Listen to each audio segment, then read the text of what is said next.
Halo semuanya.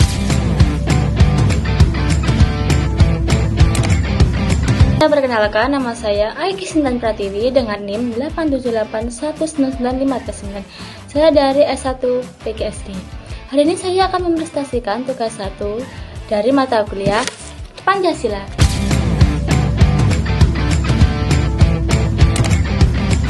Yang bertema perjalanan dari sejarah Pancasila bagi generasi muda.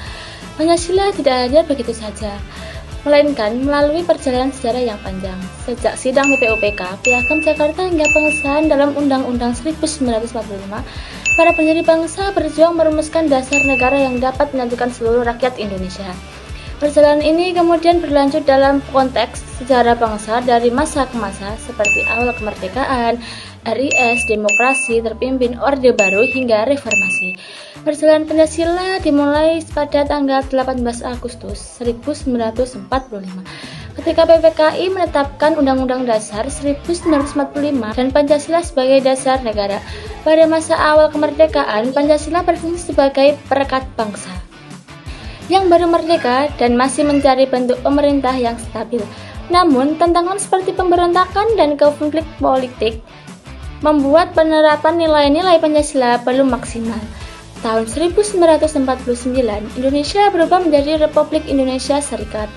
Setelah konferensi meja bundar, walaupun bentuk negaranya berbeda, nilai-nilai Pancasila tetap hidup dalam semangat persatuan dan keadilan. Tak lama kemudian, pada tahun 1950, Indonesia kembali menjadi negara kesatuan dan menegaskan kembali Pancasila sebagai dasar negara.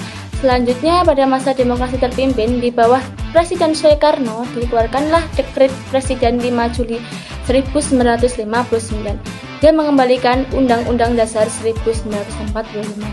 Pancasila kembali ditegaskan, namun penafsirannya menjadi sangat politik dengan konsep nasakom, nasionalisme, agama, dan komunisme. Hal ini menyebabkan penyimpangan dari nilai asli Pancasila karena ideologi lain ikut dimasukkan dalam sistem pemerintahan. Kemudian pada masa Orde Baru, Pancasila dijadikan ideologi tunggal melalui program P4, pedoman penghayatan dan pengamalkan Pancasila. Pemerintah berusaha menanamkan nilai-nilai Pancasila kepada masyarakat. Namun dalam praktik Pancasila sering digunakan sebagai alat legitimasi politik untuk mempertahankan kekuasaan dan mengekang kebebasan rakyat. Tahun 1998, lahirlah era reformasi yang membawa semangat demokrasi yang kebebasan Pancasila dikembalikan ke perannya yang sejati sebagai dasar moral dan pandangan etika berbangsa. Demikian penjelasan dari saya. Sekian, terima kasih. Wassalamualaikum warahmatullahi wabarakatuh. Bye-bye.